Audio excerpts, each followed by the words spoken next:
क्या इस बीसी को लेना अच्छा रहेगा? इस बीसी का भविष्य क्या होगा? इसमें इन्वेस्ट करना अच्छा रहेगा? मोदी जी ने इसे लॉन्च करते समय क्या क्या कहा था? इस स्पीच को आप सुन सकते हो। मंच पर विराजमान मंत्रिपरिषद के मेरे सहयोगी श्रीमान Manoj Sinha ji, India post payment bank के सीईओ, सेक्रेटरी, पोस्ट आईपीपीबी के तमाम साथी, यहाँ उपस्थित अन्य सभी महानुभाव, देवियों और सज्जनों, इस समय टेक्नोलॉजी के माध्यम से देश भर के 3000 से अधिक सेंटर्स पर पोस्टल विभाग के हजारों कर्मचारी और अन्य भी वहाँ के नागरिक, और जैसा हमारे मनोज जी ने बताया, करीब 20 लाख लोग इस समय इस कार्यक्रम के साथ जुड़े हुए हैं। वहाँ कई राज्यपाल महोदय, मुख्यमंत्री महोदय, केंद्र के मंत्रिपरिषद के हमारे साथी, राज्य के मंत्रीगण, सांसदगण, विधायकगण, ये सब भी वहाँ मौजूद है। मैं उन सब का भी इस समारोह में स्वागत करता हूँ और इस महत्वपूर्ण अवसर पर उन सब का भी मैं अभिनंदन करता हूँ।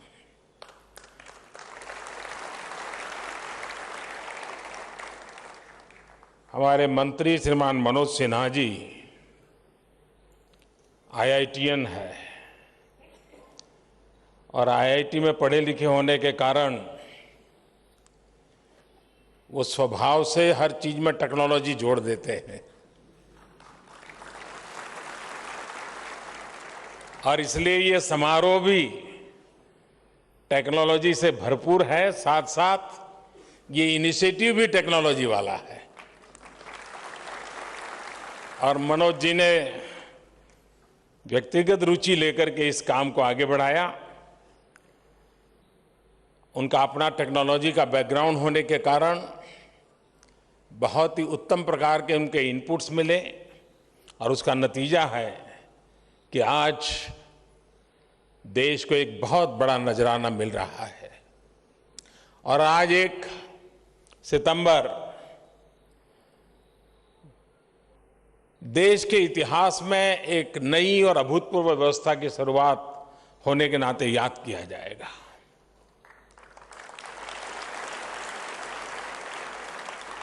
इंडिया पोस्ट पेमेंट बैंक के माध्यम से देश के हर गरीब, सामान्य मानवी तक, देश के कोने कोने तक, दूर दराज के पहाड़ों पर बसे लोगों तक, घने जंगलों में रहने वाले हमारे आदिवासियों तक, दूर किसी द्वीप में रहने वाले कुछ समूहों तक, यानी एक एक भारतीय के दरवाजे पर बैंक और बैंकिंग सुविधा पहुंचाने का जो हमारा संकल्प है, एक प्रकार से आज वो मार्ग इस प्रारंभ से खुल गया है। इस नई व्यवस्था के लिए मैं सभी देशवासियों को बहुत बहुत बधाई देता हूं। भाई और बहनों, इंडिया पोस्ट पेमेंट बैंक देश के अर्थतंत्र में, सामाजिक व्यवस्था में एक बड़ा परिवर्तन करने जा रहा है। हमारी सरकार ने पहले जनधन के माध्यम से करोड़ों गरीब परिवारों को पहली बार बैंक तक पहुंचाया और आज इस इनिशिएटिव से हम बैंक को गांव और गरीब के दरवाजे पर पहुंचाने का काम आरंभ कर रहे हैं। आपका बैंक आपके द्वार, ये सिर्फ एक घोषवाक्य नहीं है, ये हमारा कमिटमेंट है, ये हमारा सपना है। इस सपने को साकार करने के लिए लगातार एक के बाद एक कदम उठाए जा रहे हैं। देश भर के 650 जिलों में आज इंडिया पोस्ट पेमेंट बैंक की शाखाएं प्रारंभ हो रही हैं और हमारी चिट्ठियां लेने वाला डाकिया अब चलता फिरता बैंक भी बन गया है। अभी जब मैं आ रहा था तो मैंने यहां एक प्रदर्शनी देखी, क्या व्यवस्था हो रही है, कैसे काम होना है, इस बारे में विस्तार से मुझे बताया गया और हो सकता है वो आपने भी स्क्रीन पे देखा होगा। और जब मैं इसे देख रहा था, वहां जो विशेषज्ञ थे जो मुझे इस सारी योजना का खाका समझा रहे थे, और तब मैं एक विश्वास, मेरे भीतर एक आत्मसंतोष का भाव जग रहा था कि ऐसे साथियों के साथ रह करके उनकी कर्तव्य निष्ठा, उनका ये प्रयास जरूर नया रंग लाएगा।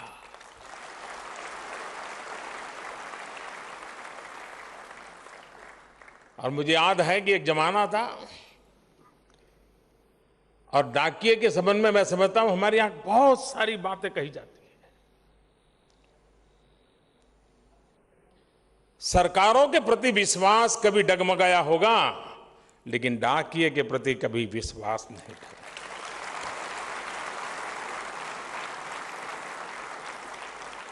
बहुत कम लोगों को मालूम होगा, जो लोग ग्रामीण जीवन से परिचित होंगे उनको पता होगा कि दशकों पहले डाकिया जब एक गांव से दूसरे गांव जाता था तो उसके हाथ में एक भाला रहता था। भाले पर एक घुंघरू बंधा रहता था, बेल बंधा रहता था, और वो चलता था तो घुंघरू की आवाज आती थी। एक गांव से दूसरे गांव जब डाकिया जाता था और घुंघरू की आवाज आती थी तो उस इलाका कितना ही घना हो, कितना ही दुर्गम हो, कितना ही संकटों से भरा हो, डकैत हो आते हो जाते हो, चोर लुटेरे रहते हो, लेकिन जब घुंघरू की आवाज आती थी, ये डाकिया है, कोई चोर लुटेरा उनको परेशान नहीं करता था। उन चोर लुटेरों को भी पता था कि डाकिया किसी गरीब मां के लिए मनी ऑर्डर लेके जा रहा है। आपको मालूम होगा, अभी तो एक घर में पता हर कोने में शायद घड़ी पड़ी होगी, लेकिन पहले गांव में शायद एक आध टावर हो तो घड़ी होती थी, वरना घड़ी कहां होती थी। और मैं उस जिंदगी जी करके आया हूं तो मुझे मालूम है कि जो बुजुर्ग लोग अपने घर के बाहर बैठे रहते थे और जरूर पूछते थे डाकिया आ गया क्या। शायद कोई बुजुर्ग ऐसा नहीं होगा जो दिन में 2-4 बार ये पूछता ना हो डाकिया आ गया क्या। लोगों को लगता होगा कि क्या उनकी कोई डाक आने वाली, डाक तो आती नहीं, लेकिन वो डाक के लिए नहीं पूछता था, उसे मालूम था कि डाकिया आ गया मतलब घड़ी में इतना टाइम हुआ होगा। यानी समय की पाबंदी डाकिया आया कि नहीं आया, इसके आधार पर हमारी समाज व्यवस्था में तय होती। और इसलिए एक प्रकार से डाकिया हर परिवार से एक इमोशनल कनेक्ट चिट्ठियों से जुड़ा होता था, और इसलिए डाकिये को भी समाज में एक विशेष स्वीकार्यता और सम्मान प्राप्त था। आज के इस युग में टेक्नोलॉजी ने बहुत कुछ बदल दिया है, लेकिन चिट्ठियों को लेकर के डाकिया को जो भावना, जो विश्वसनीयता पहले थी, आज भी वैसी ही है। डाकिया और पोस्ट ऑफिस एक प्रकार से हमारे जीवन का, हमारे समाज का, हमारी फिल्मों का, हमारे साहित्य का, हमारी लोक कथाओं का एक महत्वपूर्ण हिस्सा रहा है। हम सभी ने अभी जो एडवर्टाइजमेंट दिखा रहे थे, डाकिया डाक लाया, ऐसे गीत दशकों तक लोगों को अपने जीवन का हिस्सा लगते रहे हैं। अब आज से डाकिया डाक लाया के साथ साथ डाकिया बैंक भी लाया है।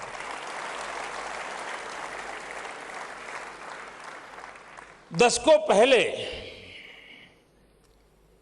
मैं एक बार कनाडा गया था, तो मुझे कनाडा में एक फिल्म देखने को मिली थी, मुझे आज भी याद है। उस फिल्म का नाम था एयरमेल, और बहुत सचमुच में रोंगटे खड़े करने वाली फिल्म है। डाक के ऊपर है, और हमारे जीवन में अपनों की चिट्ठियों का जो महत्व है वह इस फिल्म की कहानी का आधार था। और फिल्म में एक हवाई जहाज था जिसमें चिट्ठियां जा रही थी, लेकिन वो दुर्भाग्य से क्रैश हो गया। इस हादसे के बाद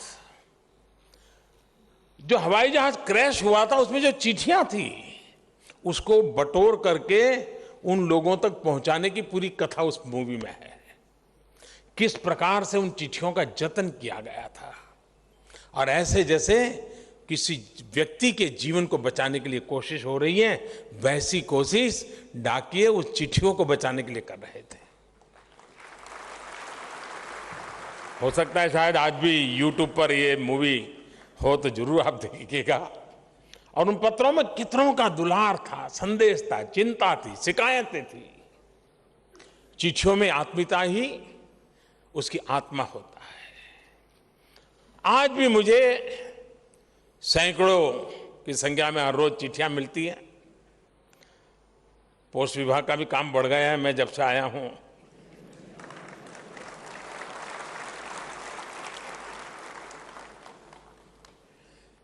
कोई चिट्ठी तब लिखता है ना जब उसको भरोसा हो।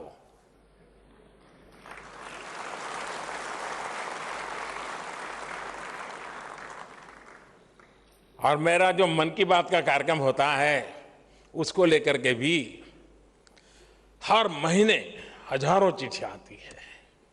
ये पत्र लोगों के साथ मेरा सीधा संवाद स्थापित करते हैं।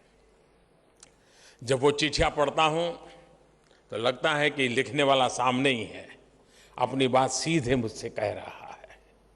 साथियों, हमारी सरकार के अप्रोच समय के साथ चलते हुए भविष्य की आवश्यकताओं के हिसाब से व्यवस्थाओं में आवश्यक बदलाव की है। हम वो पुरातन पंथी नहीं है, हम समय के साथ बदलने वाले लोग हैं। हम टेक्नोलॉजी को स्वीकार करने वाले लोग हैं। देश की, समाज की, समय की मांग के अनुसार व्यवस्थाएं विकसित करने के पक्ष में है। जीएसटी हो, आधार हो, डिजिटल इंडिया हो, ऐसे अनेक प्रयासों की कड़ी में इंडिया पोस्ट पेमेंट बैंक भी अब जुड़ गया है। हमारी सरकार पुरानी व्यवस्थाओं को अपने हाल पर छोड़ने वाली नहीं, बल्कि रिफॉर्म, परफॉर्म और उन्हें ट्रांसफॉर्म करने का काम कर रही है। बदलती टेक्नोलॉजी के माध्यम से, और माध्यम भी बदले हैं, भले बदले हो, लेकिन मकसद तो अब भी वही है। अंतर्देशीय पत्र या इनलैंड लेटर की जगह अब भले ईमेल ने ले ली हो, लेकिन लक्ष्य दोनों का एक ही है। और इसलिए जिस टेक्नोलॉजी ने पोस्ट ऑफिस को चुनौती दी, क्योंकि लोगों को लग रहा था अब ये डाक विभाग रहेगा नहीं रहेगा, डाकिये रहेंगे नहीं रहेंगे, इनकी नौकरी रहेगी नहीं रहेगी, चर्चा चल रही थी। टेक्नोलॉजी ने जो चुनौती दी, उसी टेक्नोलॉजी को आधार बनाकर हम इस चुनौती को अवसर में बदलने की तरफ आगे बढ़ रहे हैं।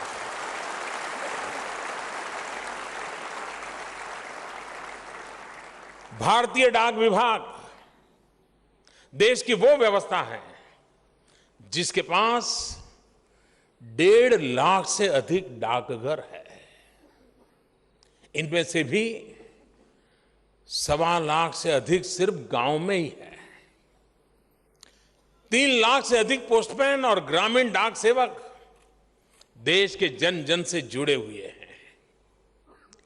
इतने व्यापक नेटवर्क को टेक्नोलॉजी से जोड़कर 21वीं सदी में सेवा का सबसे शक्तिशाली सिस्टम बनाने का बीड़ा हमारी सरकार ने उठाया।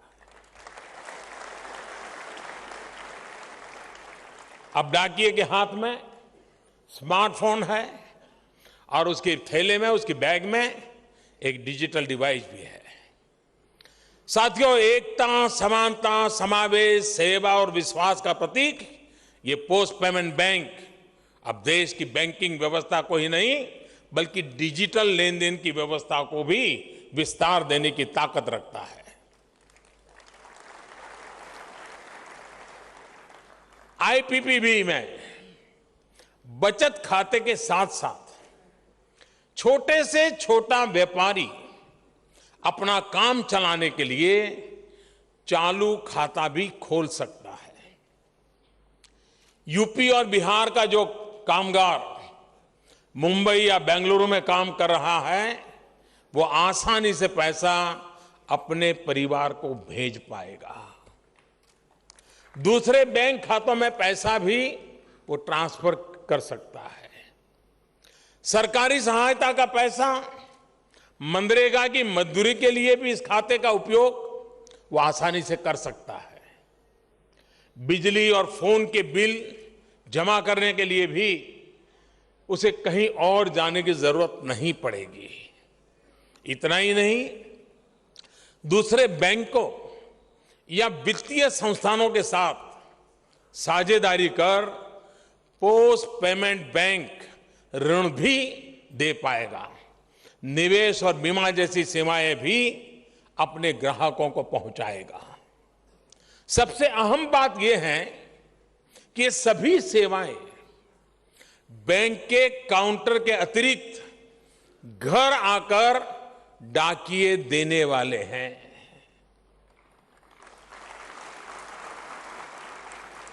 बैंक से संवाद, डिजिटल लेन देन में जो भी मुश्किलें अभी तक आती थी उनका समाधान भी डाकिये के पास रहेगा।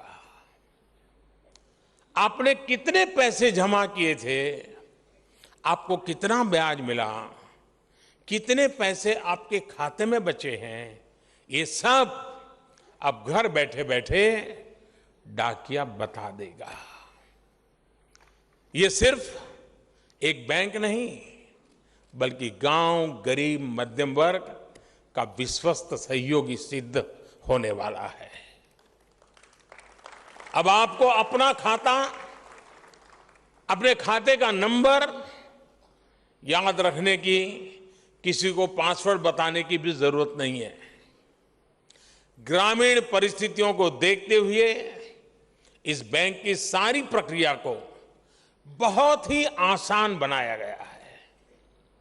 इस नए बैंक में कुछ ही मिनटों में आपका खाता खुल जाएगा और हमारे मंत्री जी कहते थे ज्यादा से ज्यादा 1 मिनट। इसके साथ ही खाता धारक को एक QR कार्ड दिया जाएगा, जो मुझे अभी दिया गया क्योंकि मेरा भी खाता खुल गया है।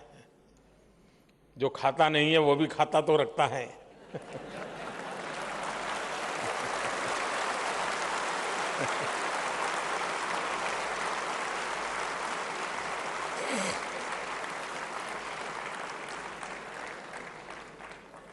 आपको हैरानी होगी, हमारे जीवन में बैंक अकाउंट का कभी नाता नहीं आया। लेकिन जब स्कूल में पढ़ते थे तो देना बैंक की एक स्कीम थी। वो एक गुल्लक देते थे बच्चों को और एक अकाउंट खोलते थे, तो हमें भी दिया, लेकिन हमारा तो वो खाली रहा हमेशा। बाद में हम गांव छोड़ के चले गए, लेकिन बैंक अकाउंट खाता बना रहा और बैंक वालों को हर साल उसको कैरी फॉरवर्ड करना पड़ता था। अब बैंक वाले मुझे ढूंढ रहे थे खाता बंद करने के लिए। मेरा कोई अता पता नहीं था।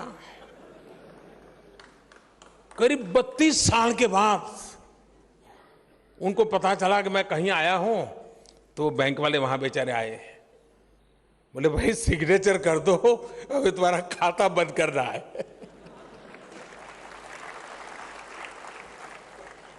खैर बाद में जब गुजरात में एमएलए बना तो तनख्वाह आने लगा तो बैंक अकाउंट खोलना पड़ा, लेकिन उसके पहले कभी नाता ही नहीं आया था। और आज पोस्ट वालों ने एक और खाता खोल दिया।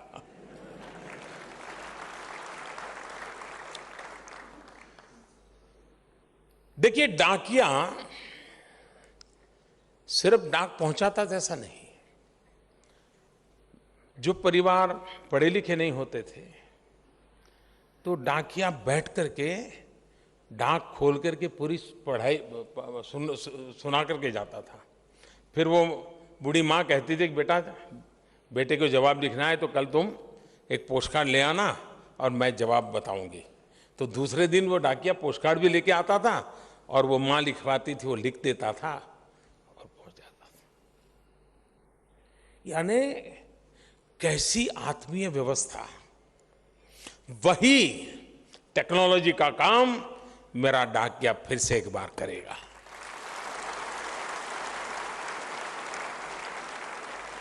यानी एक क्यूआर कार्ड, आपकी उंगली का निशान और डाकिये की जुबान बैंकिंग को आसान और हर आशंका का समाधान करने वाली है। साथियों, गांवों में सबसे मजबूत नेटवर्क होने की वजह से आईपीपीबी किसानों के लिए भी एक बड़ी सुविधा सिद्ध होगा। प्रधानमंत्री फसल बीमा योजना जैसी योजनाओं को इससे विशेष बल मिलेगा। क्लेम को समय पर सेटल करना हो या किसानों को इस स्कीम से जोड़ना हो, निश्चित रूप से इस बैंक से लाभ होने वाला है।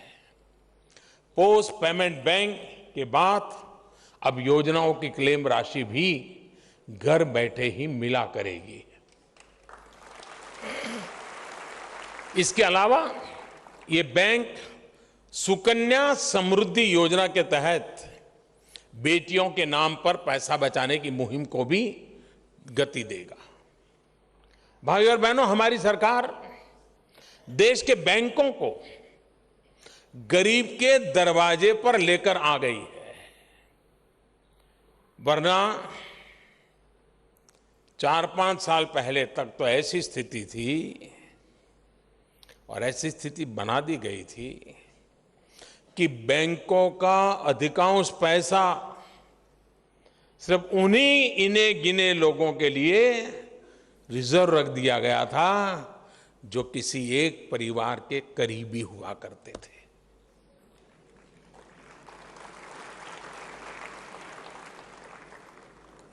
आप सोचिए,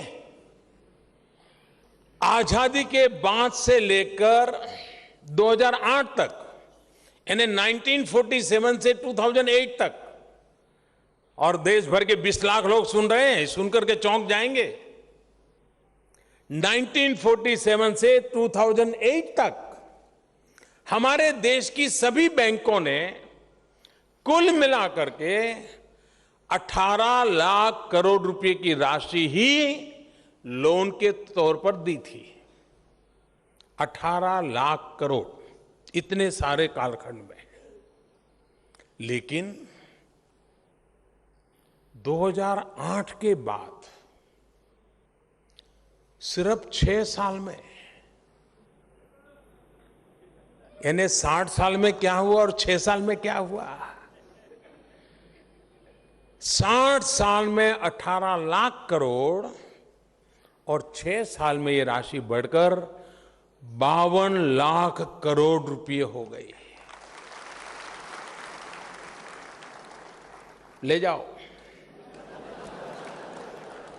बाद में मोदी आएगा, रोएगा, ले जाओ।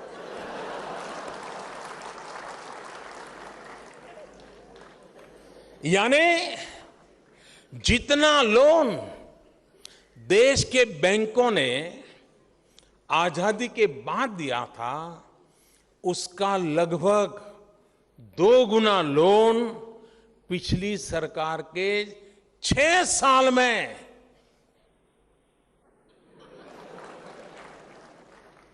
तेरा भी भला मेरा भी भला।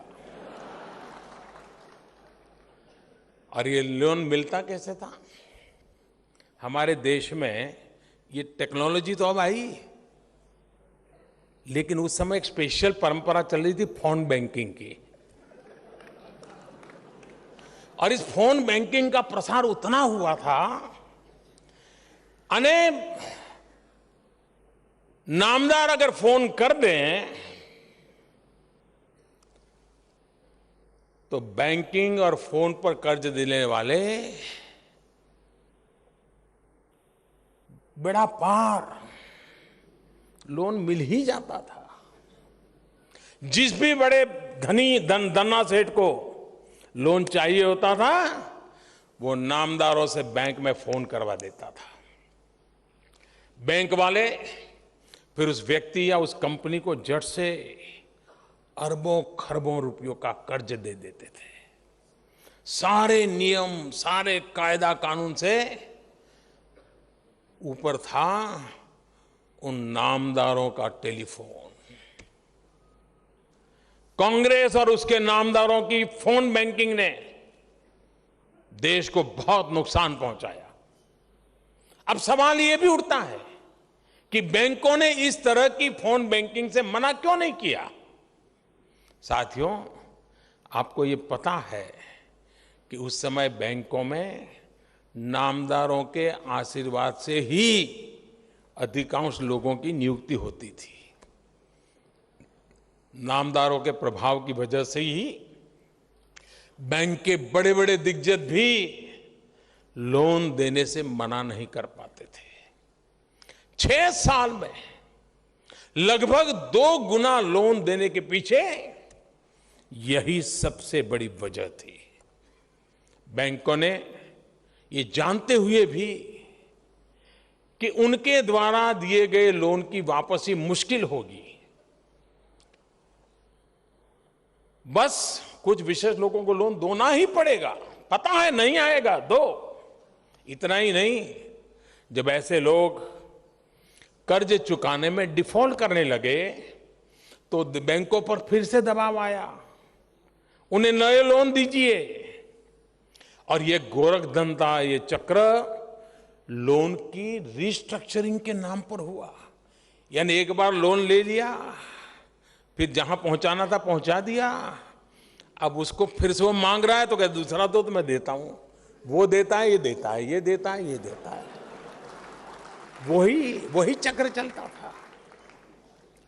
जो लोग इस गोरख धंधे में लगे थे, उन्हें भी अच्छी तरह पता था कि एक ना एक दिन उनकी पोल जरूर खुलेगी। और इसलिए उसी समय से हेरा फेरी की एक और साजिश साथ साथ रची गई। बैंकों का दिया कितना कर्ज वापस नहीं आ पा रहा, इसके सही आंकड़े देश से छिपाए गए, देश को अंधेरे में रखा गया। यानी जो लाखों करोड़ रुपए फंसे थे, उसे कागजों पर सही तरीके से नहीं बताया गया, छुपाया गया। देश से झूठ बोला गया कि सिर्फ 2 लाख करोड़ रुपए हैं जो आना बाकी है, और शक है आएंगे कि नहीं आएंगे। जिस समय देश में बड़े बड़े घोटाले उजागर हो रहे थे, उस समय पिछली सरकार ने सारी मेहनत अपने ये सबसे बड़े घोटाले को छिपाने में लगाई हुई थी। बैंकों में कुछ खास लोग भी इसमें नामदारों की जरा मदद कर रहे थे। 2014 में जब हमारी सरकार बनी तो सारी सच्चाई सामने आने लगी। तब बैंकों से कड़ाई से कहा गया कि सही सही आकलन करके उनकी कितनी राशि इस तरह का लेन देन और उतना उनका लोन देना बाकी है, कितने रुपए फंसे हुए हैं, सारी जानकारी लाओ। 6 साल में जो अथाह राशि दी गई, उसकी सच्चाई ये है कि जिस राशि को पिछली सरकार सिर्फ 2-2.5 लाख करोड़ बता रही थी, वो दरअसल 9 लाख करोड़ रुपया थी। चौंक जाएगा देश आज सुन करके। देश के साथ कितना धोखा किया गया, देश के सामने कितना झूठ बोला गया। हर रोज ब्याज की रकम जुड़ने की वजह से ये दिनों दिन और बढ़ती जा रही है। आने वाले दिनों में ये और भी बढ़ेगा, क्योंकि ब्याज तो जुड़ना ही जुड़ना है। बैंक का अपना कागजी काम तो करेगा ही करेगा। साथियों, 2014 में सरकार बनने के कुछ समय बाद ही हमें एहसास हो गया था कि कांग्रेस का और ये नामदार देश की अर्थव्यवस्था को एक ऐसी लैंड माइन बिठा करके गया है। अगर उसी समय देश और दुनिया के सामने इसकी सच्चाई रख दी जाती तो ऐसा विस्फोट होता कि अर्थव्यवस्था शायद संभालना मुश्किल हो जाता। इतनी बर्बादी करती। इसलिए बहुत एहतियात के साथ, बड़ी बारीकी से काम करते करते इस संकट से देश को बाहर निकालने के लिए हम दिन रात लगे रहे। भाइयों और बहनों, हमारी ही सरकार एनपीए की सच्चाई, पिछली सरकार के इस घोटाले को देश के सामने लेकर के आई है। हमने केवल बीमारी का पता ही नहीं लगाया, बल्कि उसके कारण की भी तलाश की और उस बीमारी को दुरुस्त करने के लिए कई महत्वपूर्ण कदम भी उठाए हैं। पिछले 4-4.5 साल में 50 करोड़ से बड़े सभी लोन्स की समीक्षा की गई। लोन की शर्तों का बड़ी कड़ाई से पालन हो, यह सुनिश्चित किया जा रहा है। हमने कानून बदले, बैंकों के मर्जर का निर्णय लिया, बैंकिंग सेक्टर में प्रोफेशनल अप्रोच को बढ़ावा दिया, सार्वजनिक क्षेत्र के बैंकों को सुधारने के लिए निरंतर सुधार किए जा रहे हैं। फ्यूजिटिव इकोनॉमिक ऑफेंडर्स बिल, भगोड़ों की संपत्ति जब्त करने की कार्रवाई शुरू हो चुकी है। ये भगोड़े अपनी संपत्ति की नीलामी में खुद भाग न ले सके, इसकी भी व्यवस्था की गई है। बड़े लोन लेने वालों के पासपोर्ट डिटेल भी अब सरकार के कब्जे में रखना तय कर लिया है, ताकि देश छोड़कर भागना उनके लिए आसान ना हो। बैंक्रप्सी कोड और एनसीएलटी द्वारा एनपीए की रिकवरी शुरू हुई है। 12 सबसे बड़े डिफॉल्टर्स, जिनको 2014 के पहले लोन दिया था, जिसके एनपीए की राशि करीब करीब 1.25 लाख करोड़ रुपए हैं, उनके खिलाफ तेज गति से कार्रवाई चल रही है और उसके नतीजे भी दिखने लगे हैं। इसी प्रकार उन 12 के अलावा और दूसरे 27 वो भी बड़े बड़े लोन खाते वाले हैं, जिनमें लगभग 1 लाख करोड़ रुपए का एनपीए है। इनकी वापसी का भी इंतजाम बहुत पक्के तरीके से हो रहा है। जिनको लग रहा था कि नामदारों की सहभागिता और मेहरबानी से उनको मिले लाखों करोड़ रुपया हमेशा हमेशा के लिए उनके पास रहेंगे, हमेशा इनकमिंग ही रहेगा, अब उनके खाते से आउटगोइंग भी शुरू हुआ है। देश में एक नया बदलाव आया है। अब एक नया कल्चर आया है, कल्चर बदल रहा है। पहले बैंक इनके पीछे पड़ते थे, अब हमने कानून की जाल ऐसी बनाई है कि अब वो रीपेमेंट करने के लिए चक्कर काट रहे हैं। कुछ करो भाई, थोड़ा ले लो, अभी थोड़ा अगले महीने दे दूंगा, कुछ बचा लो मुझे। अब ये खुद बैंक के पीछे दौड़ने लगे हैं, पैसा वापस करने के लिए मजबूर हो रहे हैं। दिनों दिन मजबूत होती बैंकिंग व्यवस्था के साथ ही अब ऐसे लोगों पर जांच एजेंसियों का शिकंजा और कसने जा रहा है। और मैं देश को फिर आश्वस्त करना चाहता हूं कि इन सारे बड़े लोनों में से एक भी लोन इस सरकार का दिया हुआ नहीं है।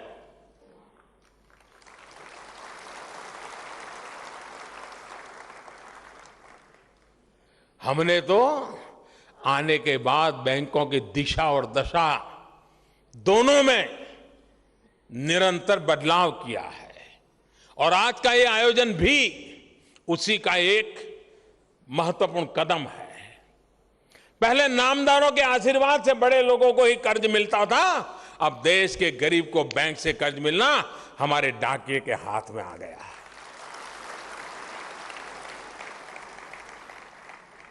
पिछले 4 साल में मुद्रा योजना के माध्यम से 13 लाख करोड़ रुपए से ज्यादा का कर्ज स्वरोजगार के लिए देश के गरीब और मध्यम वर्ग के नौजवानों को दिया गया है।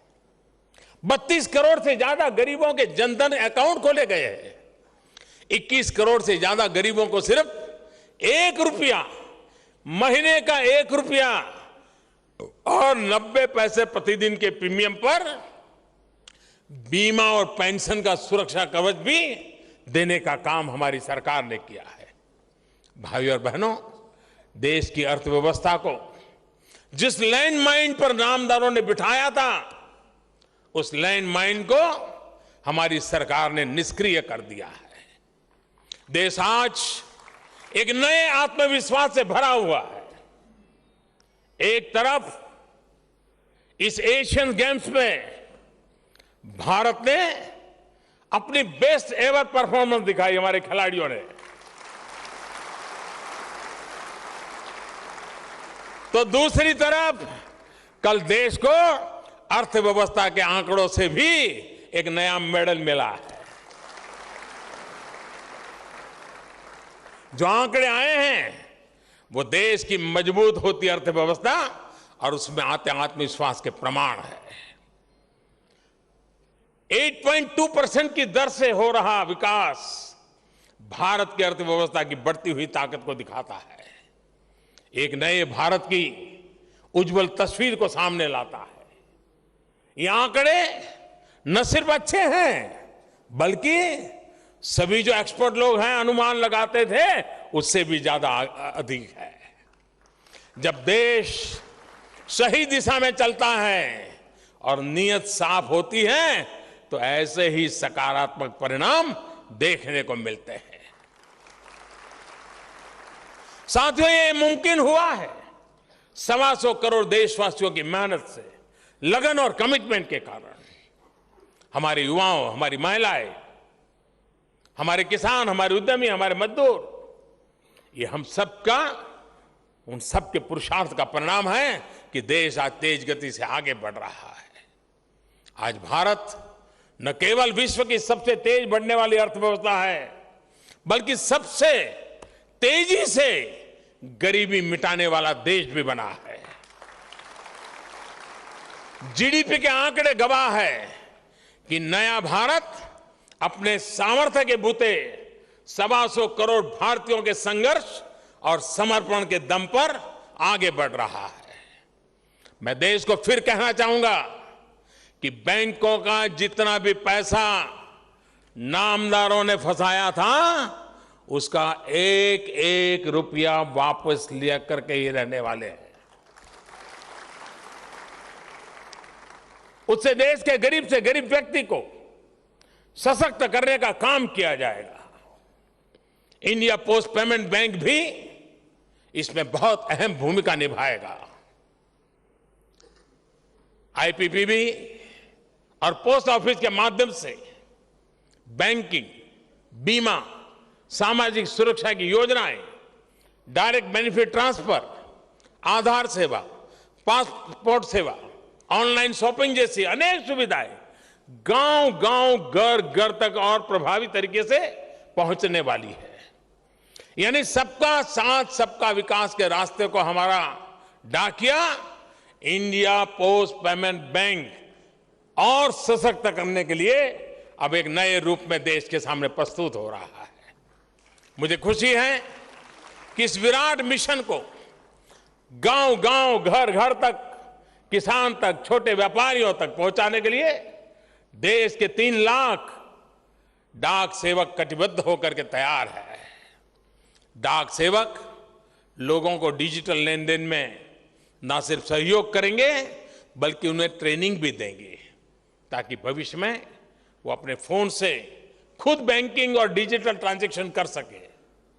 इस तरह अब हमारे डाक बाबू ना सिर्फ बैंकर होंगे बल्कि देश के डिजिटल टीचर भी बनने वाले हैं।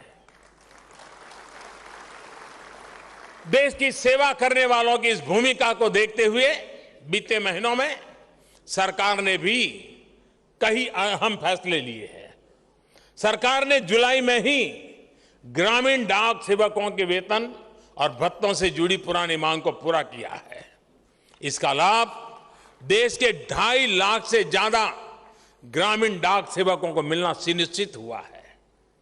पहले उन्हें जो समय संबंधी भत्ता मिलता था उसमें दर्जन भर स्लैब होती थी, अब इसे भी घटाकर सिर्फ 3 कर दिया गया है। इसके अलावा उन्हें जो भत्ता 2 से 4 हजार के बीच मिलता था उसे बढ़ाकर 10,000 से 14,000 के बीच कर दिया गया है।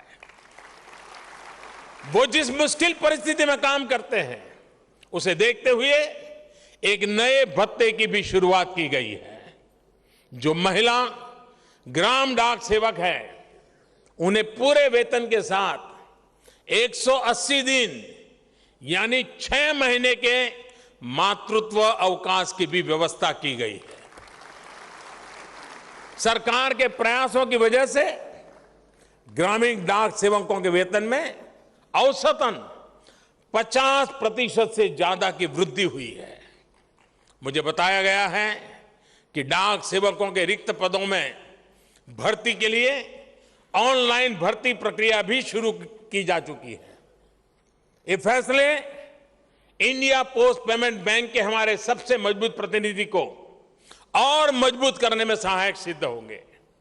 साथियों, आज देश के 3,000 से अधिक स्थानों पर ये सेवा शुरू हो रही है और जैसे हमारे मनोज सिन्हा जी बता रहे थे, आने वाले कुछ ही महीनों में 1.5 लाख से अधिक पोस्ट ऑफिस इस सुविधा से जुड़ जाएंगे। न्यू इंडिया की इस नई व्यवस्था को देश के मजबूत टेलीकॉम इंफ्रास्ट्रक्चर से भी मदद मिलेगी। देशवासियों को इस नई व्यवस्था के लिए, नए बैंक के लिए, नई सुविधा के लिए बहुत बहुत बधाई के साथ मैं फिर एक बार डाक के सेवा क्षेत्र में जुड़े हुए हमारे सभी साथियों का सम्मान करते हुए, उनका आदर करते हुए मैं अपनी बात को विराम देता हूं। पोस्टल डिपार्टमेंट के हर कर्मचारी, इस बैंक से जुड़े हर व्यक्ति को मैं पुनः बहुत बहुत शुभकामनाएं देता हूं, बहुत बहुत धन्यवाद देता हूं और मनोज सिन्हा जी को बहुत बधाई देता हूं क्योंकि उनका आईआईटी का बैकग्राउंड इस काम में मुझे बहुत मदद की है। टेक्नोलॉजी ने भरपूर मदद की है और इसके लिए मंत्री जी को भी नेतृत्व देने के लिए बहुत बहुत बधाई देता हूं। धन्यवाद।